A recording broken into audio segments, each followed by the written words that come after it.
주님 다시 오실 때까지 라는 제목으로 함께 하나님의 말씀을 살펴보려고 합니다. 전에 한번 요즘의 사회를 바라보면서 일컫는 말이 있다고 하나 말씀드린 게 있습니다. 혹시 기억하십니까? 이 사회를 바라보면서 특히 청년들이 이렇게 이런 표현으로 쓴다 그랬습니다. 뭘까요? 기억이 안 나시죠? 다행입니다. 그것은 바로 노답 사회였습니다. 노답. 기억하시죠? 노답이 뭐라 그랬죠? 네, 맞습니다. 답이 없다는 겁니다. 답이 없는 사회라는 말입니다. 혹시 여러분들이 보시기엔 어떻습니까? 제가 이제 가끔이 아니죠. 핸드폰을 이제 계속 쥐고 사니까 핸드폰으로 이제 할 게 없어서 전철 타고 가면서 이제 네이버를 들어가 보면은 항상 뉴스를 가끔 보거든요. 그러면은 정말 특별히 요즘에는 더욱더 성 문제에 얽히는 사람들이 굉장히 많습니다. 그리고 또 다른 돈에 관한 문제들, 여러 사회적인 문제들이 굉장히 많습니다. 그래서 볼 때, 이걸 어쩌나. 정말 이 뉴스를 보면은 그 옛날에 어떤 노래처럼 한숨만 땅이 꺼지라 쉬는 그런 모습이 되고 맙니다. 그 대안이 바로 이러한 노답사회에 대한 대안은 교회여야 한다고 했습니다. 교회는 그 대안입니다. 그런데 교회는 어떨까요? 이 땅의 교회들이 답이 되어주는지 모르겠습니다. 오히려 교회가 더욱 노답이 되는 모습을 종종 목격하고는 합니다. 그 노답의 결과 많은 이들이 교회를 떠나갑니다. 그러나 그 교회를 떠나가는 이들 중에도 다른 건강한 교회 공동체를 세우려고 애쓰는 이들도 있습니다. 그리고 또 다른 건강한 교회 공동체를 찾아서 들어가는 이들도 있습니다. 그런데 그 둘 다 아닌 교회를 아예 떠나버리는 자들도 생겨버립니다. 왜냐하면 그들은 교회에 도저히 답이 없다고 생각하기 때문입니다. 이렇게 사회에도 답이 없고 교회에도 답이 없다고 외치는 시대 가운데 우리는 이런 마음을 가지고 살아갑니다. 예수님이 어서 오시기만을 바랍니다. 예수님 언제 오시나? 예수님께서 오시면 내가 공부할 필요도 없고 예수님께서 다시 오시면 이러한 이 사회 가운데서 내가 이렇게 목매달면서 이렇게 살아갈 필요도 없는데 라고 생각을 합니다. 예수님께서 다시 오실 것입니다. 이 땅 가운데 그때 새 하늘과 새 땅이 임할 것입니다. 그리고 하나님께서 영원히 다스리십니다. 그곳은 참으로 평화로운 나라고요. 아름다운 나라입니다. 그저 행복한 나라입니다. 우리는 그 땅을 바랄 수밖에 없습니다. 오늘 말씀의 비유, 오늘 이 말씀의 배경도 이와 같습니다. 이 18장 앞에 있는 17장, 앞단락인 17장 22절부터 37절에는 예수님께서 무언가 길게 말씀하십니다. 인자의 날에 대해서 말씀하십니다. 그날은 예수님께서 다시 오시는 날입니다. 그 예수님께서 다시 오시는 날에 하나님을 경외하지 않는 자, 예수 그리스도를 주로 고백하지 않는 자들은 심판을 받습니다. 그러나 하나님의 백성은 구원을 받고요, 승리를 얻습니다. 근데 문제가 발생합니다. 대체 그래요, 그 날이 오는 거 알겠습니다. 근데 대체 그 날이 언제 오냐는 겁니다. 그 날은 제자들이 생각하는 때와 같지 않았습니다. 오직 그 날은 하나님께서만 아십니다. 분명히 그 날이 오는데 제자들이 보기에는 도저히 오지 않는 겁니다. 분명히 온다 그랬는데 그 날이 도저히 보이지 않으니까 답답하고 예수님이 거짓말 치는 것 같다라고 느낄 때 있습니다. 마치 이러합니다. 지금의 저의 모습과 같습니다. 중고등부에 악기를 배우고 싶어 하는 친구들이 있습니다. 많지는 않습니다. 있습니다. 그래서 제가 이제 작년 연말에 말하기로는 제가 가르쳐 준다고 그랬습니다. 근데 3월이 된 오늘까지도 아직 가르쳐 주지 않았습니다. 분명히 가르쳐 줄 겁니다. 가르쳐 줄 건데 그 가르쳐 줄 때는 사실 저도 잘 모릅니다. 아무튼 가르쳐 줄 겁니다. 그 학생들이 매주 묻습니다. 전도사님 기타 언제 알려주세요? 이러고 전도사님 드럼 대체 언제 알려주냐고. 불과 지금 1시간 전에도 어떤 친구가 저한테 제가 내기를 했다고, 내기를 했는데 내기를 해서 드럼을 가르쳐 주기로 해놓고 왜 그 드럼 안 가르쳐 주냐고, 그때가 반드시 온다 그랬는데 언제 가르쳐 줄 거냐고 이렇게 묻고 있습니다. 이렇게까지 끈질기게 기도를 했으면은 이들의 삶이 어떻게 변했을까요? 네. 아무튼 이렇게 분명히 이루어질 텐데 내가 느끼기엔 굉장히 지연되는 것처럼 느끼는 이러한 답답한 상황.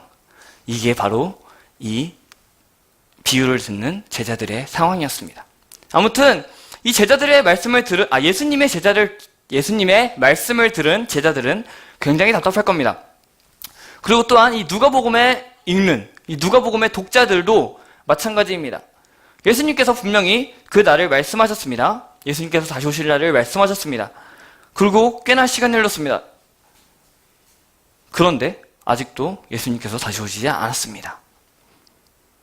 예수님의 재림, 예수님께서 다시 오심, 그리고 그 완전한 하나님 나라의 완성이 지연되는 것, 이것이 바로 오늘 이 비유의 배경입니다.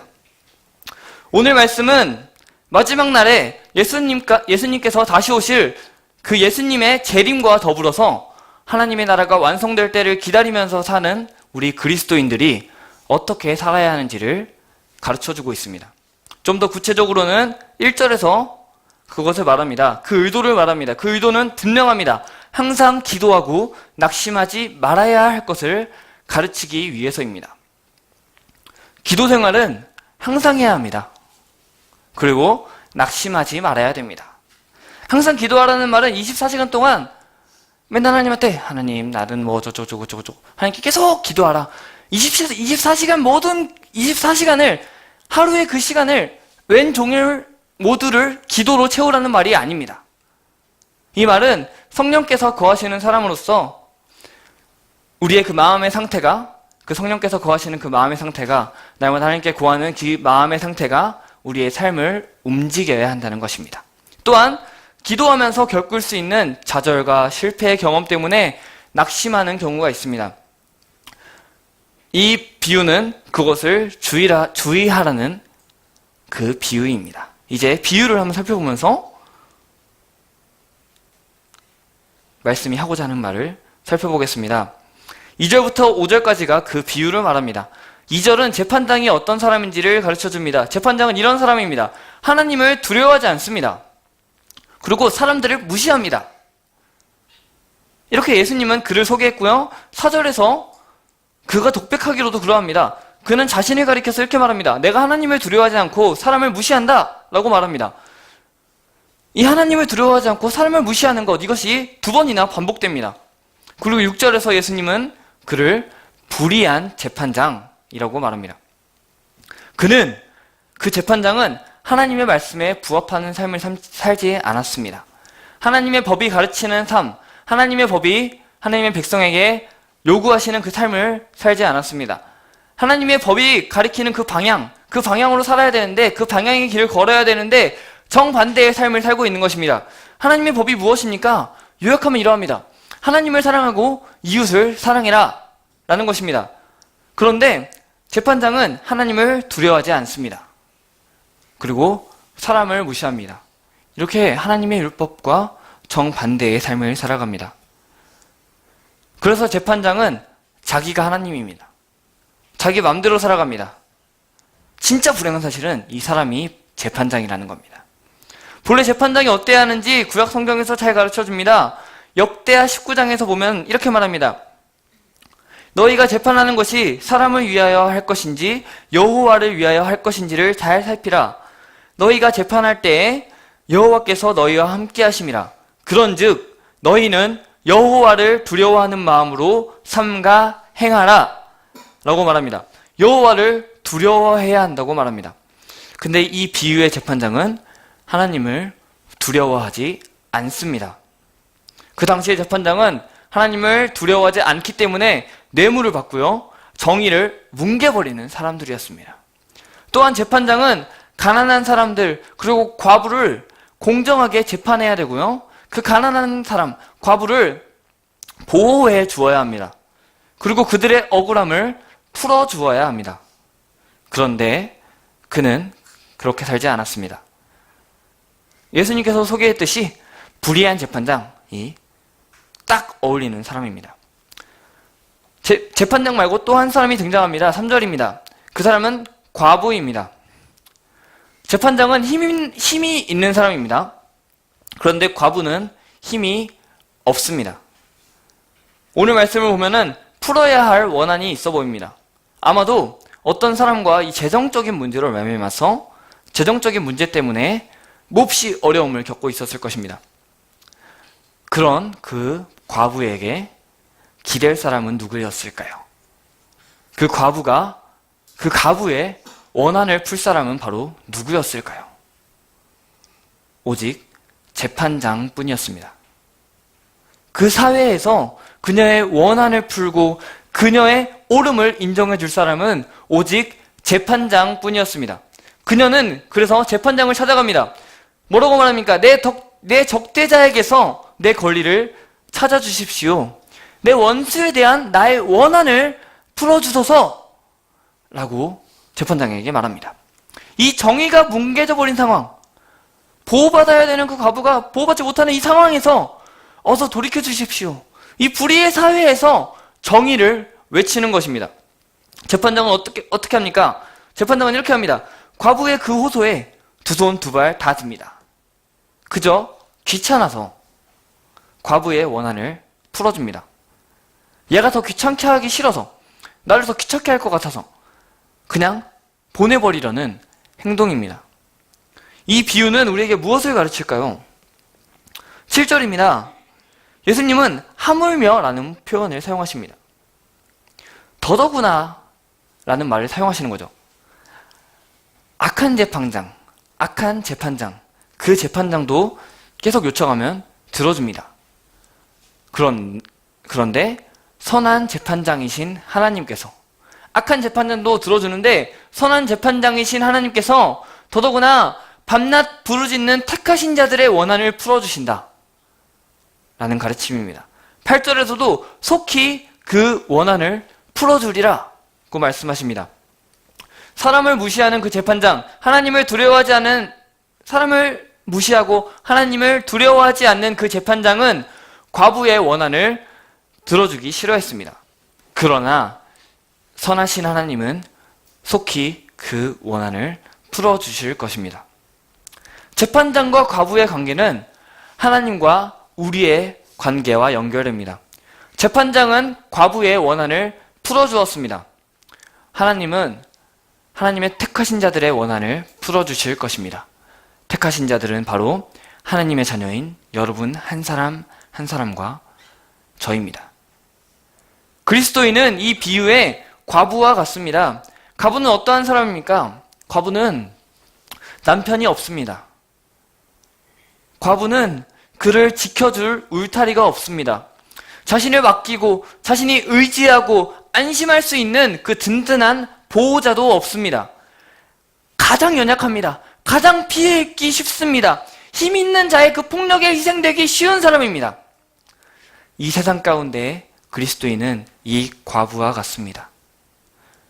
이 비유의 과부가 기댈 곳은 오직 재판장뿐이었습니다.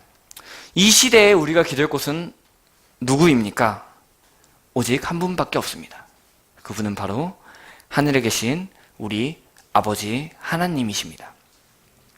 우리는 오직 그분께만 모든 어려움을 호소합니다. 그분께만 우리를 도와주시기를 구합니다. 그분을 의지하는 가운데에서 모든 환난에서 우리를 지켜주시기를 바랍니다. 왜냐하면 그가 베푸시는 은혜로만 살아갈 수 있기 때문입니다. 우리의 보호자는 한 분이십니다. 그렇게 우리는 그 하나님께 호소하며 그의 도우심과 그의 힘주심을 기대하고 구합니다. 그래서 우리가 이렇게 찬양합니다. 무거운 짐을 나 홀로 지고 견디다 못해 쓰러질 때 불쌍히 여겨 구원의 주님 오직 예수라고 고백합니다. 우리가 의지할 곳 바로 하나님밖에 없습니다. 8절에서 예수님은 이렇게 물으십니다. 인자가 올 때에 세상에서 믿음을 보겠느냐? 라고 묻습니다. 저와 여러분들은 그 예수님께서 다시 오실 날을 바라보며 살아갑니다. 주님 다시 오실 그때를 기다리는 사람이 바로 그리스도인입니다. 예수님께서 보실 그 믿음은 1절과 같이 낙심하지 않고 항상 하나님께 기도하는 것입니다. 그것이 바로 믿음입니다. 예수님께서 인자가 올 때에 세상에서 믿음을 보겠느냐? 라고 이 시간 우리에게 물으실 때 우리는 네, 여기에서, 이곳에서 그 믿음을 보십시오 라고 할 수 있게 살아야 합니다. 우리 교회 바깥을 봅시다. 세상을 바라봅시다. 불의가 넘쳐납니다. 하나님 없는 사람이 너무나 많습니다. 그런데 그들은 돈도 많이 법니다. 사기쳐서 돈도 많이 법니다. 점점 높이 올라갑니다. 하나님께서 이 세상을 다스리지 않는 것처럼 보입니다. 그래서 우리는 그것들을 바라보면서 시험에 들고는 맙니다. 마치 시편 73편의 기자가 본 상황과 유사합니다. 시편 기자는 악인이 형통하는 모습을 봤습니다. 그리고 절망 가운데 있었습니다. 우리는 그러한 가운데 늘 살아갑니다. 그러나 기도하되 낙심하지 말라. 항상 기도하고 낙심하지 말라. 이 말씀은 이 불의가 넘치는 현실 속에서도, 이 답없는 세상 가운데서도 하나님의 의로우심, 하나님의 자비하심을 믿으라는 도전입니다. 오직 그 하나님의 통치에만 너의 삶을 맡기라는 도전입니다. 세상을 거룩하고 지혜롭고 능력 있게 보존하시며 통치하시는 그 하나님, 모든 만물을 섭리하시는 그 하나님은 다 아십니다. 하나님께서는 우리의 사정을 아십니다. 우리의 마음 가운데 있는 원한을 다 아십니다.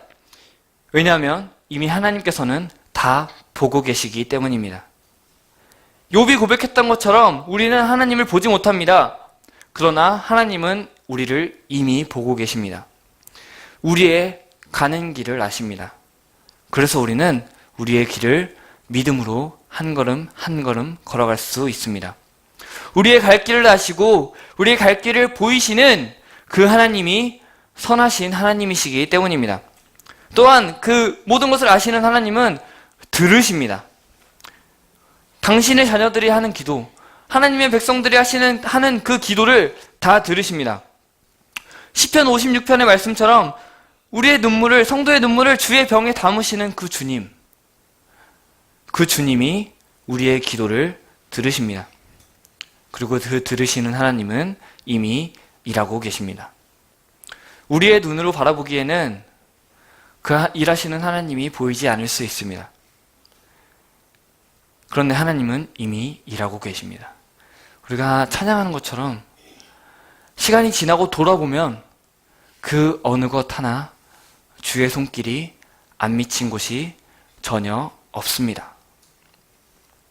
성도의 기도를 통해서, 택함 받은 자의 기도를 통해서 하나님이 자신의 일을 이루어 나가십니다. 오늘 아침의 말씀처럼 이삭의 기도를 통해서 그 리브가를 임신하게 하신 그 하나님이 오늘 이 시간에, 오늘이란 이 시간에 우리의 기도를 통해서 당신의 일을 이루어 나가십니다. 말씀을 마치려고 합니다. 모두가 이 세상에 취해서 이 세상 것을 쫓아가면서 살아가는 이때에 세상을 따라가는 것이, 세상과 타협하는 것이 지혜라고 외치는 이 세상 가운데 오직 하나님 나라를 고대하고 하나님 나라를 바라는 그 하나님의 백성들, 자기를 부인하고 십자가를 지며 그 예수님을 따르는 그 좁은 길을 따라가면서 걸어가는 그 백성들의 간절한 호소를 하나님은 외면하지 않으십니다. 예수님의 재림이, 예수님께서 다시 오시는 그 날이 점점 날로 가까워져 옵니다. 세상은 점점 악하여집니다. 더욱 썩어져 갑니다. 어디를 봐도 하나님의 거룩한 통치가 보이지 않습니다. 그래서 우리는 하나님에 대한 믿음과 하나님의 나라에 대한 기대가 식어질 수도 있습니다. 그러나 하나님의 의롭고 하나님의 자비로우신 통치는 변함없으십니다. 하나님의 나라는 완성을 향하여 여전히 나아갑니다. 그렇기에 의로우신 재판장이신 하나님으로부터 긍휼과 은혜와 도우심을 기대하고 간구해야 합니다. 여러분, 우리 이렇게 살아갑시다. 세상이 악할수록 그 가운데서 겪는 우리의 어려움은 심해집니다. 고통도 심해집니다. 도저히 견딜 수가 없습니다. 그럴 때 우리가 바라볼 수 있는 유일한 한 분, 하나님을 믿음으로 바라봅시다. 그리고 그분을 믿음으로 붙듭시다. 그리고 그 바라보면서 붙들면서 그 하나님께 부르짖읍시다. 하나님께서는 반드시 응답하실 것입니다. 하나님은 우리를 위해 일하십니다. 그리고 주님 다시 오실 그날까지 변함없이 우리는 예수님을 전해야 하고요.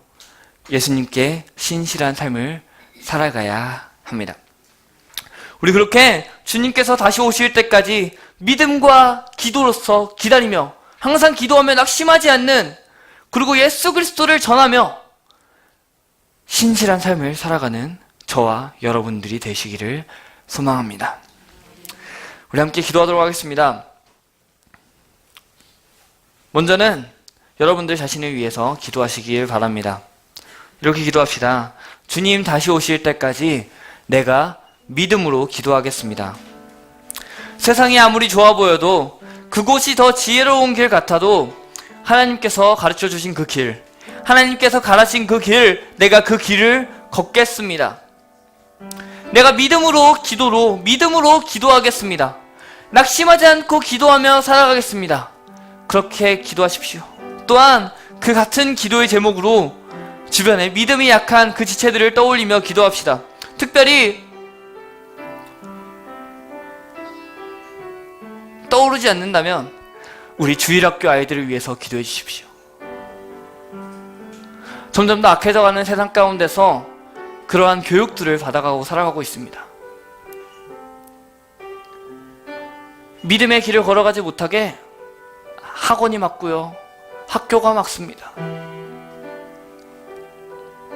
이러한 세상 가운데서 그 믿음을 잘 지켜나가게 해달라고, 그들이 선하신 하나님만을 바라보게 해달라고, 그 하나님께 귀한 시간을 떼어서 드리게 해달라고, 그들이 믿음을 잘 지켜나가게 해달라고 기도해 주시길 바랍니다. 그렇게 여러분과 또한 교회의 지체들을 위해서 함께 기도하면서 나아갑시다.